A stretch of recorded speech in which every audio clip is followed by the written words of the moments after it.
એક ભાઈ એની દીકરી લઈને એક બગીચામાં ગયા હતા અને દીકરીએ બગીચામાં એક સફરજન વેચનાર માણસને જોયો અને કીધું કે પપ્પા મને સફરજન લઈ આપો ને. તો બાપના ખિસ્સામાં પૈસા હશે એટલે એને 2 સફરજન ખરીદ્યા. 2 મોટા હતા, 2નું પેટ ભરાઈ જાય એટલું હતું. એટલે એને દીકરીને સફરજન પકડવા આપ્યા. બેટા તું પકડ ઘડી, ત્યાં હું પૈસા ચૂકવી દઉં. દીકરી 2 હાથ સફરજન પકડ્યા. 5-6 વર્ષની દીકરી.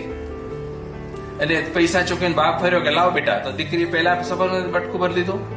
હજી બાપ કઈ સમજે પેલા બીજામાંથી બટકું ભરી લીધું. એટલે બાપને આઘાત લાગ્યો કે મારો ઉછેરમાં કઈ ખામી રહી ગઈ છે અને મને નહીં આપવું હોય. 2 એઠા કરી દીધા.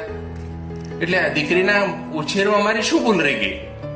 અમે તો બધું શીખવાડ્યું છે, આવું કેમ? ત્યારે દીકરી કે છે પપ્પા જમણા હાથ વાળું લેવા વધારે મીઠું છે.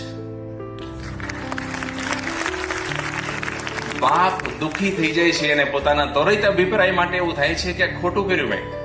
દીકરીના ઉછેર સુધીનું વિચારી લીધું પણ મેં એવું ન વિચાર્યું કે મારા માટે વધારે મીઠું સફરજન ગોતતી હતી. એટલે બાપ એને એ સફરજન દીકરીને આપી દે છે. 2 મજાથી ખાઈ જ પછી બેસીને. પણ ત્વરિત અભિપ્રાય એ આપણને હંમેશા હેરાન કરે.